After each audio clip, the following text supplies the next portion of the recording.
నమస్తే, welcome to #you. నేను మీ రాజేష్. ఆంధ్రప్రదేశ్లో ప్రస్తుతం జగన్మోహన్ రెడ్డి తీరుపైన అందరూ చర్చించుకుంటున్నారు.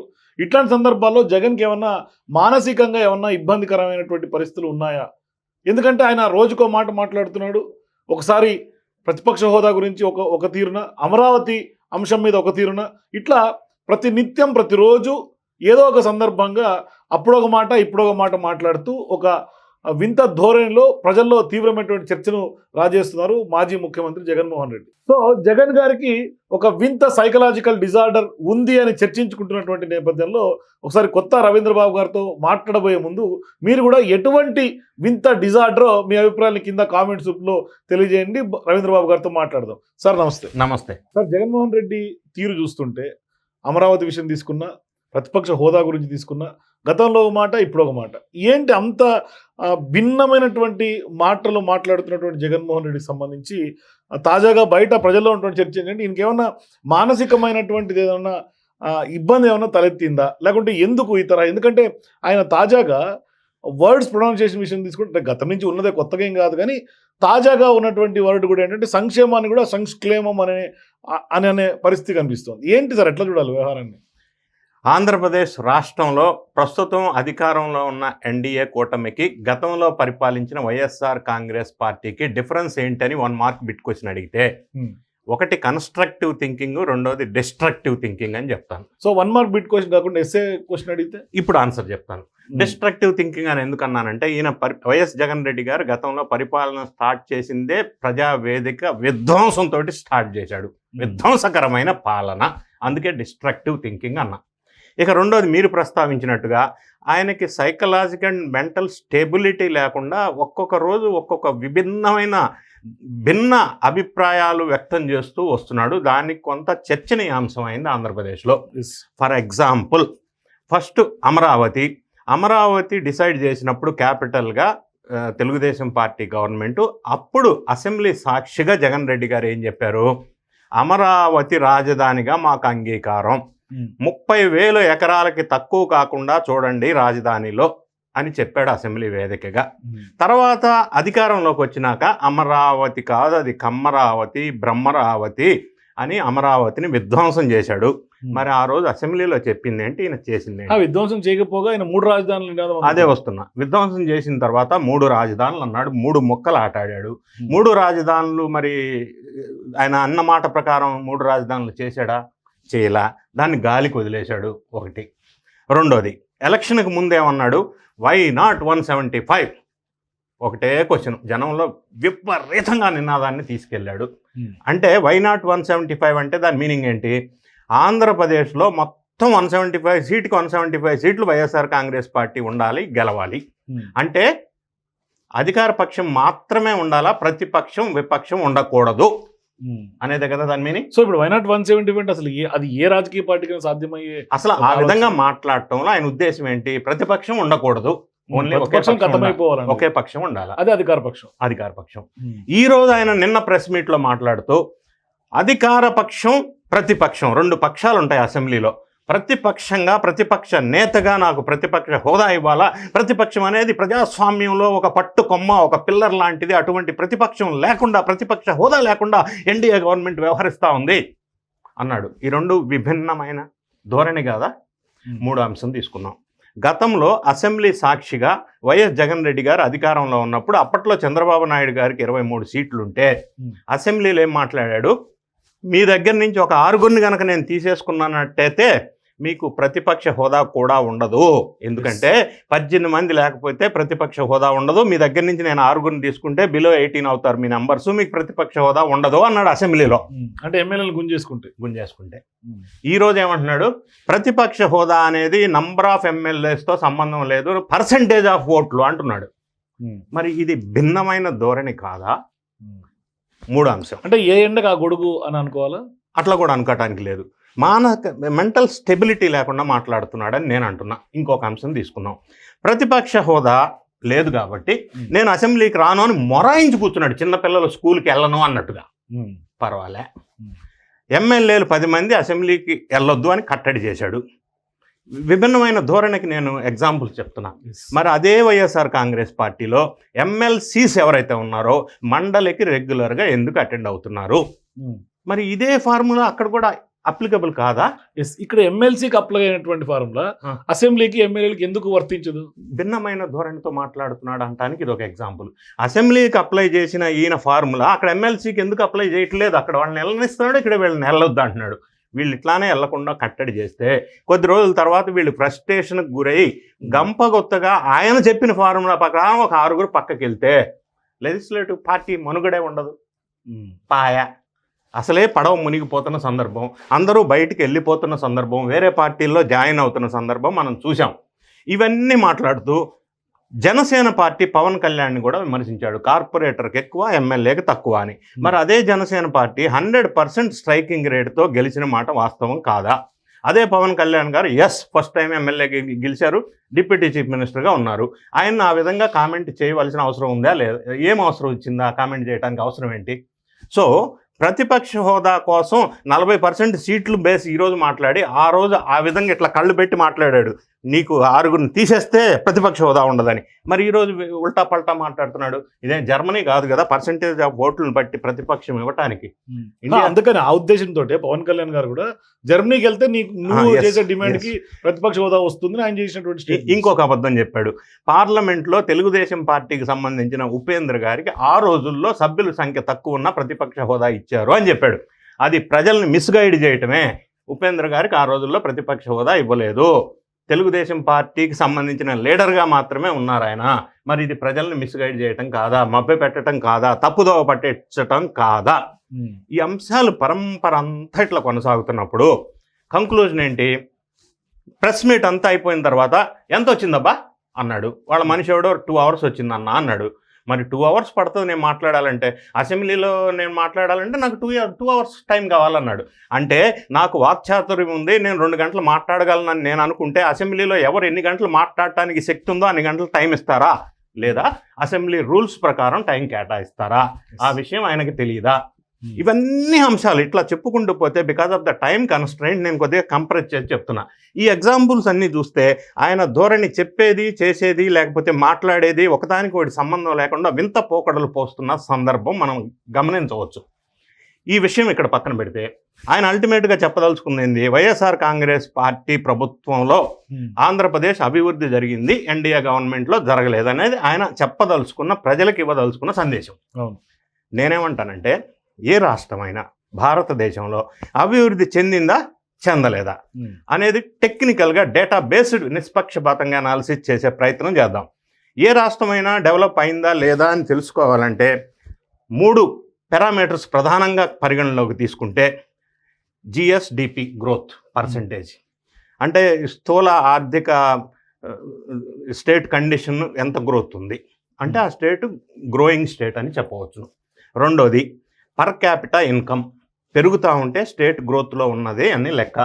మూడోది అన్నిటికంటే ముఖ్యమైనది పర్ క్యాపిటా పవర్ కన్జంప్షన్ పెరుగుతూ ఉంటే ఆ స్టేటు బాగా అభివృద్ధి చెందుతూ ఉన్నట్టు లెక్క.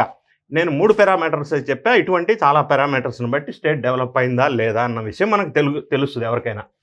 జగన్ రెడ్డి గారి పరిపాలించిన టైంలో జిఎస్డిపి పర్సంటేజ్ 8.60. ఎన్డీఏ గవర్నమెంట్ వచ్చిన తర్వాత ఈ 9 నెలల పరిపాలనలో జిఎస్టిపి గ్రోత్ 12.94%. స్టేట్ డెవలప్ అయినట్ట? జగన్ రెడ్డి గారి పరిపాలనతో కంపేర్ చేసుకుంటే డెవలప్ కానట్ట? Question number 2, per capita income గురించి మనం మాట్లాడుకుంటే గతంలో జగన్ రెడ్డి గారు పరిపాలించినప్పుడు 2,37,000 పర్ క్యాపిటా ఇన్కమ్. ఆంధ్రప్రదేశ్లో ఎన్డీఏ గవర్నమెంట్ వచ్చిన తర్వాత 2,68,000 పర్ క్యాపిటా ఇన్కమ్ పెరిగింది కదా, అంటే స్టేట్ డెవలప్ అయినట్టు కదా. మూడో అంశం పరిశీలిద్దాం. జగన్ రెడ్డి గారి పరిపాలించిన టైంలో per capita power consumption 1,234 kWh kilowatt hours. అదే ఎన్డీఏ ప్రభుత్వం వచ్చిన తర్వాత జనవరి వరకు పర్ క్యాపిటా పవర్ కన్జంప్షన్ పరిశీలించినట్టయితే 1,357 kWh కిలోవాట్ అవర్స్. అంటే per capita income per capita power consumption పెరిగింది అంటే స్టేట్ డెవలప్ అయినట్టు. మీకు ఇంకొక ఎగ్జాంపుల్ ఈ సందర్భంగా చెప్తా. Telangana per capita power consumption 2004, అంటే ఆంధ్రప్రదేశ్ కంటే తెలంగాణ అభివృద్ధిలో ఇంకా ఎక్కువ ముందుంది అనేది ఒక పారామీటర్ ఇది. అంటే ఎప్పటి నుంచో డెవలప్ అవుతున్నారు, ఆల్రెడీ డెవలప్ లో ముందుంది కాబట్టి. ఆంధ్రప్రదేశ్లో గడిచిన 5 సంవత్సరాలు విధ్వంసం జరిగింది, రాజధాని లేని రాష్ట్రంగా మిగిలింది కాబట్టి, ఆర్థికంగా విధ్వంసానికి గురైంది కాబట్టి. ఎందుకంటే వీళ్ళు ఏదైతే అప్పులు తెచ్చి స్కీమ్స్కు పంచడం వల్ల రాష్ట్రం డెవలప్ కాదు, దానివల్ల నష్టం జరిగింది. ఆ సంపదను పెంచాలా, పెంచిన సంపదని డిస్ట్రిబ్యూట్ చేయాలా, ఇది ఫిలాసఫీ. దీనివల్ల అది ప్రాబ్లం వచ్చింది. మూడో అంశం, నిన్న ఆంధ్రప్రదేశ్ అసెంబ్లీలో సోషియో ఎకనామిక్ సర్వే 2025 అసెంబ్లీలో టేబుల్ చేశారు. ఆ సోషియో ఎకనామిక్ సర్వేలో ఉన్న అంశాలు, అది 459 పేజెస్ సర్వే రిపోర్ట్. అవన్నీ డీటెయిల్స్ చెప్తే జనానికి బోర్ కొడుతుంది కాబట్టి అందులో ఉన్న కీ పాయింట్స్, అంటే ఆంధ్రప్రదేశ్ డెవలప్లో ఉందా లేదా అని జగన్ రెడ్డి గారు చెప్పేది కరెక్టా, ఎన్డీఏ చెప్పేది కరెక్టా అన్న విషయాలు మనం పరిశీలించినప్పుడు 9 నెలల కాలంలో 6 లక్షల కోట్ల రూపాయలు ఇన్వెస్ట్మెంట్ వచ్చింది, 4 లక్షల ఎంప్లాయ్మెంట్ జనరేషన్ అయింది. అంతకంటే పెద్ద అచీవ్మెంట్ నా భూతో నా భవిష్యత్గా దీన్ని చెప్పవచ్చు. అంత పెద్ద ఇన్వెస్ట్మెంట్ వచ్చింది అన్నప్పుడు సోషియో ఎకనామిక్ సర్వేలో ఉన్న డేటా మనం ఒకసారి పరిశీలించినట్టయితే 10 large and mega industries projects వచ్చినాయి ఆంధ్రప్రదేశ్లో. నేను వచ్చినవి మాత్రమే చెప్తున్నా, రావాల్సినవి ఉన్నాయి, వస్తాయి అని నేను చెప్పటంలా. అంచనా ఉన్నాయి కూడా, అంచనా ఉన్నాయి నేను చెప్పట్లా, ఆల్రెడీ ల్యాండ్ అయినవి మాత్రమే చెప్తున్నా, రిపోర్ట్లో ఉన్నాయి మాత్రమే చెప్తున్నా. 10 large and mega industrial projects 12,830 crores వచ్చినాయి. దానికి employment generation 11,925. Next point, 60 large and mega industries under ఇంప్లిమెంటేషన్లో ఉన్నాయి ఆంధ్రప్రదేశ్లో. 67,209 crores ఇన్వెస్ట్మెంట్, 94,026 ఎంప్లాయ్మెంట్.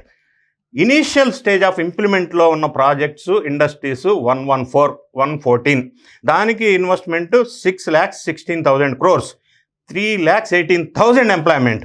అంతేకాకుండా 15 large and mega industries inauguration జరిగింది. ఇనాగరేషన్ జరిగినందువల్ల దానివల్ల వచ్చిన investment 1,570 crores, 8,480 employment generation. 7 large and mega industries foundation వేశారు, ఫౌండేషన్ స్టోన్ అయిపోయింది, దానివల్ల వచ్చిన ఇన్వెస్ట్మెంట్ 900 crores, ఎంప్లాయ్మెంట్ జనరేషన్ 2,740. ఇవే కాకుండా ఎంఎస్ఎంఈ సెగ్మెంట్లో ఇండస్ట్రీసు, స్మాల్ స్కేల్ ఇండస్ట్రీసు ప్రస్తావన టైం కన్స్ట్రైంట్ వల్ల నేను తీసుకురాలేదు. మెగా అండ్ లార్జ్ ఇండస్ట్రీసే ఆల్రెడీ ఇనాగరేట్ చేసినాయి, ఫౌండేషన్ స్టోన్ వేసినాయి, ఇంప్లిమెంటేషన్ స్టేజ్లో ఉన్నాయి, ఇంప్లిమెంట్ అయినవి మాత్రమే మనం తీసుకుంటే, ఇన్ని వేల కోట్ల పెట్టుబడి వస్తే, ఇన్ని వేల ఎంప్లాయ్మెంట్ జనరేషన్ అయితే స్టేట్ డెవలప్ అవుతున్నట్ట, డెవలప్ కానట్ట అనేది క్వశ్చన్ చేసుకోవాలి ప్రతి ఒక్కరు. ఇప్పుడు ఆయన ప్రతిపక్ష హోదా డిమాండ్ చేస్తున్న జగన్మోహన్ రెడ్డి ఎందుకు ఆ డెవలప్మెంట్ లేదు అంటాడు? ఇన్ని యాక్టివిటీస్ జరుగుతున్నాయి, ఇంత సోషో ఎకనామిక్ సర్వేలో కూడా క్లిస్టల్ క్లియర్గా డేటా అంతా కూడా పొందుపరిచి రిపోర్ట్ ఉన్నటువంటి నేపథ్యంలో మరి ఆయన చదవలేదా, లేకుంటే చదివి కనపడలేదా, లేదంటే మీరు కోట్ చేస్తున్నట్టుగా ఆయనకి ఏదన్నా బయట ప్రజలు అనుకుంటున్నట్టుగా? ఇందులో ఒకటే అంశం అని మనం చెప్పలేం, కారణం రకరకాల రీజన్స్ ఉండొచ్చు. ఒకటి, అవగాహన లేకపోయి ఉండవచ్చు, నంబర్ 1. నంబర్ 2, ఎవరో రాసిన స్క్రిప్టులో చదివి ప్రెస్ మీట్ పెట్టే జగనన్నయ్య గారు ఇంత స్టడీ చేసి ఓన్గా ప్రెస్ మీట్ పెట్టే లక్షణం, అలవాటు ఆయనకి లేదు. మూడోది, వాళ్ళ శ్రేణుల్ని ఉత్తేజపరచడం కోసం, బేస్లెస్ ఎలిగేషన్స్ చేయటం కోసం అవి ఉండి ఉండవచ్చు. ఈ విధంగా రకరకాల రీజన్స్ ఉండి ఉండవచ్చు. ఇదే 9 నెలలు పరిపాలించిన ఎన్డీఏ గవర్నమెంట్ గ్రామ సభలు అని పెట్టేసి 13,326 గ్రామ సభలు ఒకే రోజు ఆంధ్ర రాష్ట్రంలో పెడితే ప్రపంచ రికార్డ్, వరల్డ్ రికార్డు సృష్టించిన మాట నిజం కాదా? 4,500 కోట్లు ఓన్లీ రూరల్లో రోడ్లు డెవలప్మెంట్ చేసిన మాట నిజం కాదా 9 నెలల్లో? మరి ఇది గ్రేట్ అచీవ్మెంటే కదా. అమరావతిలో డ్రోన్ సమ్మిట్ 2024 పెట్టి 5,500 డ్రోన్లు ఆ రోజు ఎగ్జిబిషన్లో పెట్టి, అదేవిధంగా ఆ సంఘటన 5 ప్రపంచ రికార్డులు సృష్టించిన మాట నిజం కాదా? దాంతో పాటుగా వ్యవసాయ రంగానికి డ్రోన్ ద్వారా, టెక్నాలజీ ద్వారా, చంద్రబాబు నాయుడు గారు ఎప్పుడూ టెక్నాలజీ వాడుతుంటారు, టెక్నాలజీ గురించి మాట్లాడతారు, గతంలో ఐటీ గురించి మాట్లాడారు, ఇప్పుడు ఆర్టిఫిషియల్ ఇంటెలిజెన్స్ గురించి మాట్లాడుతున్నారు. అదేవిధంగా ఈ డ్రోన్ ద్వారా వ్యవసాయ రంగాన్ని డెవలప్ చేయాలా, వ్యవసాయ రంగంలో ఈ డ్రోన్లు ఉపయోగించాలా, ఈ టెక్నాలజీ, ఈ మ్యానుఫ్యాక్చరింగ్ సెక్టర్ డెవలప్ చేయాలని ఒక సత్సంకల్ప, first of its kind in India 300 ఎకరాలు కర్నూలులో డ్రోన్ మ్యానుఫ్యాక్చరింగ్ జోన్ ఏర్పాటు చేసిన విషయం వాస్తవం కాదా? అదేవిధంగా జగన్ అన్నయ్య కర్నూలు రాజధాని చేస్తానని ప్రామిస్ చేశాడు, రాజధాని చేయలేదు కదా. ఎగ్జిక్యూటివ్ క్యాపిటల్ కాదు, లెజిస్లేటివ్ క్యాపిటల్ వైజాగ్, ఇదేమో legal capital. Okay, NDA government కర్నూలులో పర్మనెంట్ బెంచ్ పెడతామని ప్రామిస్ చేశారు. అది ఇంప్లిమెంట్ చేసేసారు ఆల్రెడీ. అదేవిధంగా జగన్ అన్న ఉన్నప్పుడు సౌత్ సెంట్రల్ జోన్గా పెట్టాలి వైజాగ్లో అని అంటే 52 ఎకరాల స్థలం ఇవ్వటానికి 5 సంవత్సరాల్లో ఈయనకి సాధ్యం కాలే. ఎందుకు ఇవ్వలేకపోయాడు అంటే రైల్వే జోన్ వైజాగ్లో పెట్టడం ఇష్టం లేకనా, ఇవ్వటం చేత కాకనా, అంటే కావాలని ఇవ్వలేదా, తెలిసి ఇవ్వలేదా, తెలివికి ఇవ్వలేదా? ఎన్డీఏ గవర్నమెంట్ వచ్చిన తర్వాత 9 నెలల కాలంలో 52 ఎకరాలు రైల్వే జోన్కి అలాట్మెంట్ చేసి రైల్వే జోన్ ప్రధానమంత్రి గారి చేత ఇనాగరేషన్ చేశారు. ఇది అభినందించవలసిన విషయం కాదా? పోలవరం ప్రాజెక్టు 73% గతంలో డెవలప్మెంట్ అయిపోయి పూర్తయితే నిర్మాణం, జగన్ రెడ్డి గారు పరిపాలించిన 5 సంవత్సరాల్లో 1% కూడా పూర్తి కాలేదు. ఎందుకు? పూర్తి చేయొద్దనా? ఆయన దిక్కు కూడా తిరిగి చూడలేదు కదా అప్పుడు అధికారంలో ఉన్నప్పుడు. చూశారు. ఆ మంత్రి గారు ఆయన ఏమన్నారంటే డయాఫ్రామ్ వాల్స్ అన్నీ మళ్ళీ పెట్టాలబ్బా అన్నాడు. అవును, ఏందవును, డయాఫ్రామ్ వాల్ ఉండేది ఒకటే, అన్ని కాదు, ఎన్ని ఉంటాయో కూడా తెలదు అన్నకి. ఆ మినిస్టర్ గారు అప్పట్లో కాంబాబు ఎవరో ఉన్నారు, ఆయన అన్నాడు నాకు అసలు అర్థం కావట్లేదు పోలవరం అన్నాడు. ఆయన డైరెక్ట్ స్వయంగా ఒప్పుకున్నాడు. అది రెండోది. పోలవరానికి ప్రధాన సమస్య ఏంటంటే నిర్వాసితులకి పేమెంట్ గడిచిన 5 సంవత్సరాల నుంచి ₹1 పేమెంట్ రిలీజ్ చేయాల. ఎన్డీఏ గవర్నమెంట్ వచ్చిన తర్వాత నిర్వాసితులకి 12,000 కోట్లు పేమెంట్ నిర్వాసితులకి పే చేయాల్సిందే రీహాబిలిటేషన్ కాంపన్సేషన్ రిలీజ్ చేశారు. పోలవరాన్ని ముందుకు తీసుకెళ్తా ఉన్నారు. అమరావతికి 15,000 కోట్లు సెంట్రల్ గవర్నమెంట్ నుంచి ఫండ్స్ తీసుకొచ్చి అమరావతి నిర్మాణం వేగంగా జరుగుతుంది. 60,000 కోట్లు ప్రాజెక్ట్స్ తోటి అంత వేగంగా జరుగుతూ అమరావతికి 189 కిలోమీటర్స్తో ఓఆర్ఆర్ ఏర్పాటు చేయడానికి కేంద్రాన్ని ఒప్పించి కేంద్ర ప్రభుత్వ నిధులతో ఓఆర్ఆర్ ప్లాన్ చేశారు. ఇది గొప్ప అచీవ్మెంట్ కాదా? జగనన్న గారి ప్రభుత్వంలో వైజాగ్ స్టీల్ ప్లాంట్, ఆంధ్రుల హక్కు వైజాగ్ ప్లాంట్, స్టీల్ ప్లాంట్, ఆ ఉద్యమంతో 32 మంది చనిపోయి విశాఖ ఉక్కు ఆంధ్రుల హక్కు అనే నినాదంతో ఒక సెంటిమెంట్తో కూడిన విశాఖ ఉక్కుని ప్రైవేటైజేషన్ చేస్తామని సెంట్రల్ గవర్నమెంట్ డెసిషన్ తీసుకుంటే జగన్ అన్న గారు 5 సంవత్సరాల్లో విశాఖ ఉక్కు ప్రైవేటీకరణ చేయకుండా ఎందుకు ఆపలేకపోయారు? అంటే ప్రైవేటీకరణ చేస్తే వాళ్ళకి ఎవరికన్నా ఇప్పించుకొని ప్రైవేటైజేషన్లో లబ్ధి పొందాలని ఏమన్నా కుట్ర జరిగిందా? మరి ఎన్డీఏ గవర్నమెంట్ వచ్చిన తర్వాత 9 నెలల కాలంలో వైజాగ్ స్టీల్ ప్లాంట్ని పునర్జీవనం తీసుకొచ్చి 12,000 కోట్లు ఫండ్స్ తీసుకొచ్చి మళ్ళీ రీస్టార్ట్ చేసి పునర్జీవనం చేసి వైజాగ్ స్టీల్ ప్లాంట్ ప్రైవేటీకరణ కాకుండా ఆపింది ఎన్డీఏ గవర్నమెంట్ కదా. ఇన్ని విషయాలు ఉన్నప్పుడు ఎన్డీఏ గవర్నమెంట్ అభివృద్ధి సాధించలేదు అని చెప్పడం అనేది బేస్లెస్ ఎలిగేషన్ కదా. ఈ బేస్లెస్ ఎలిగేషన్స్ అన్నీ కూడా ఆయన ఒక్కొక్క రోజు ఒక్కొక్క సందర్భంగా మాట్లాడుతూ ఒకదానికొకటి కనెక్షన్ లేకుండా ఒకదాన్ని మించి ఇంకొకటి మాట్లాడుతూ ఒక స్టాండ్ లేకుండా ఇష్టం వచ్చినట్లు మాట్లాడుతూ ఫ్లక్చువేషన్ డెసిషన్స్ తీసుకుంటూ, ఫర్ ఎగ్జాంపుల్ ఇది సంక్రాంతి నుంచి నియోజకవర్గాల వారీగా యాత్ర చేస్తాను, ఆ నైట్ అక్కడ నిద్ర చేస్తాను అని చెప్పాడు. అది చెప్పి ఇప్పటికి 4 నెలలు అయింది. ఎప్పుడు డిసెంబర్లో చెప్పాడు, జనవరి అయిపోయింది, ఇప్పుడు ఫిబ్రవరి అయిపోయింది, మార్చి వచ్చింది. దాన్ని ఎందుకు పోస్ట్పోన్ చేస్తూ ఉన్నాడు? ప్రజల్లో యాత్ర చేస్తే ప్రజా సమస్యలు తెలిస్తే అది అసెంబ్లీలోకి వెళ్ళి అసెంబ్లీలో ప్రస్తావించాలని కదా ఈయన్ని ఎమ్మెల్యేగా గెలిపించుకుంది. ఎమ్మెల్యేగా గెలిచి ఇంట్లో కూర్చుంటాను అంటే ఎమ్మెల్యే పదవి ఎందుకన్నాయా అని షర్మిళమ్మ క్వశ్చన్ చేస్తా ఉంది కదా పబ్లిక్లో. అసెంబ్లీకి రమ్మంటుందా? దానికి చెల్లెమ్మకి ఏం ఆన్సర్ చెప్పాలా? ఆంధ్ర రాష్ట్ర ప్రజలకి ఇతను ఏం ఆన్సర్ చెప్పాలా? ఈ విధమైన విభిన్నమైన మనస్తత్వంతో జనాన్ని కన్ఫ్యూజ్ చేసి మభ్యపెట్టి మాయ చేసి రకరకాల యాటిట్యూడ్, రకరకాల ఫ్లక్చువేటింగ్ థింకింగ్తో ఈయన ప్రవర్తిస్తున్న విధి విధానాల్ని మనం ఒక్కసారి గమనించినట్టయితే దీన్ని సైకాలజీలో ఏమంటారంటే సూడో మాసోకోస్టిక్ సైకలాజికల్ డిజార్డర్తో ఆయన బాధపడుతున్నాడు. ఈ సైకలాజికల్ డిజార్డర్కి ట్రీట్మెంట్ తీసుకొని ఆయన మెంటల్ స్టెబిలిటీ స్ట్రైట్గా స్ట్రాంగ్గా ఉంటే ఆయనకి మంచిది, ఆయన కుటుంబానికి మంచిది, వైఎస్ఆర్ కాంగ్రెస్ పార్టీకి మంచిది, ఆంధ్ర రాష్ట్ర ప్రజలకి మంచి జరుగుతుంది.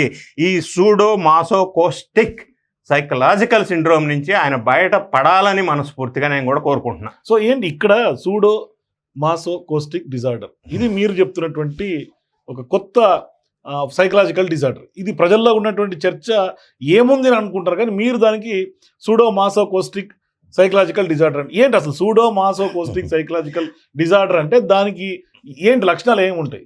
ఇదే ఇప్పుడు ఈయనకున్న లక్షణాలు అన్నీ ఉంటాయి. ఈ రోజు నేను ఒక మాట చెప్తా, రేపు మళ్ళీ దానికి రివర్స్ గేర్లో ఇంకో మాట చెప్తా. ఈ రెండు మాటలకి సంబంధం ఉండదు, పొంతన ఉండదు, ఉల్టా పల్టా. అంటే ఒక standard thinking, clarity of thinking ఉండదు. రెండోది నిర్ణయం చెప్పాను, ఈరోజు దానికి రివర్స్ ఉల్టా చెప్తా, ఉల్టా పని చేస్తా. ఇటువంటి ఆలోచనతో జనాన్ని కన్ఫ్యూజ్ చేసి మభ్యపెట్టాన్నే ఈ సైకలాజికల్ డిజార్డర్గా మనం ప్రస్తావన చేయవచ్చును. సో ఇది జగన్ ఉంది అని మీరు మనకి జరుగుతున్న సంఘటనలు, ఆయన మాట్లాడుతున్న మాటలు, ఆయన ఇస్తున్న స్టేట్మెంట్స్ పరంపర అంతా పెట్టుకొని విశ్లేషణ చేసినట్టయితే సూడోమాస్టిక్ సైకలాజికల్ డిజార్డర్తో ఆయన సఫర్ అవుతున్నాడు అన్న విషయం మనకు అర్థమవుతుంది. ఒకటి. రెండో అంశం ఇదే మాట, ఈ పేరు ఈ వర్డింగ్ వాడలేదు కానీ వాళ్ళ కుటుంబ సభ్యులు కానీ చాలామంది రాజకీయ నాయకులు కానీ ఆయన ఒక మానసిక జబ్బుతో మాట్లాడుతున్నాడు, డోసు పెంచండి, లండన్కి వెళ్ళి ట్రీట్మెంట్ ఇవ్వండి అని చాలా సందర్భాల్లో రాజకీయ నాయకులు కానీ కుటుంబ సభ్యులు కానీ ఆయన గురించి వ్యాఖ్యానించారు. ఈవెన్ షర్మిల కూడా చాలా సార్లు చెప్పారు, సునీత చెప్పింది, చాలా మంది చెప్పారు కదా. వాళ్ళకి ఈ టెర్మినాలజీ వాడలేదు కానీ వాళ్ళు చెప్పిన సారాంశం అదే, ఇప్పుడు మనం చర్చించుకుంటున్న సారాంశం అదే. ఈ మానసిక జబ్బు నుంచి సూడోమాకోస్టిక్ సైకలాజికల్ డిజార్డర్ నుంచి ఆయన ట్రీట్మెంట్ తీసుకుంటే అంత మంచి జరుగుతుందో అని. ఇప్పుడు మీరు సూడోమాసో కోస్టిక్ సైకలాజికల్ డిజార్డర్ని ఈ టర్మినాలజీని మీరు ఎట్లా ఇన్వెంట్ చేశారు? అంటే ఇది ఏమన్నా సైకలాజికల్ రికార్డ్స్లో ఉందా, సైకలాజికల్ బుక్స్లో ఉందా, లేకుంటే డిజాస్టర్ నిజంగానే డాక్టర్లు ప్రిస్క్రైబ్ చేశారా? ఏంటి అసలు? అంటే దీన్ని ఈయన ఈ విధంగా ఎందుకు బిహేవ్ చేస్తున్నాడు? ఫస్ట్, ఇది రాష్ట్రానికి మంచి జరగదు, చెడు జరుగుతుంది. వ్యక్తిగతంగా కానీ పార్టీ పరంగా కానీ ఆంధ్ర రాష్ట్ర ప్రజలకు కానీ ఈయన ఇంత స్ప్లిట్ మైండ్ సెట్తో ఎందుకు మాట్లాడుతూ ఉన్నాడు అని నాకు అనుమానం వచ్చి, దీన్ని సైకలాజికల్ డిజార్డర్ అని అందరూ అంటున్నారు కదా, ఇది ఏ కోవకి చెందిన సైకలాజికల్ డిజార్డర్ అని నేను చాలా బుక్స్లో రీసెర్చ్ చేసిన తర్వాత, చదివిన తర్వాత నాకు అర్థమైంది ఈ లక్షణాలు ఈ డిసీజ్కి, ఈ డిజార్డర్కి ఉంటాయి అని నాకు అర్థమైంది. కాబట్టి ఈ డిసీజ్తో, డిజార్డర్తో ఆయన బాధపడుతున్నాడు అన్న విషయం మనకు తెలియవచ్చింది. సో ఫైనల్గా కంక్లూజన్ అయితే జగన్ గారికి ఈ టైప్ ఆఫ్ ఒక వింత సైకలాజికల్ డిజార్డర్ అయితే ఉందని అర్థం చేసుకోవచ్చు. సో మీరు కూడా చూసినటువంటి ప్రేక్షకులందరూ కూడా జగన్కి సూడోమాసో కోస్టిక్ సైకలాజికల్ డిజార్డర్ ఉందని మీకు అనిపిస్తే మీ అభిప్రాయాన్ని కింద కామెంట్స్ రూపంలో షేర్ చేయండి.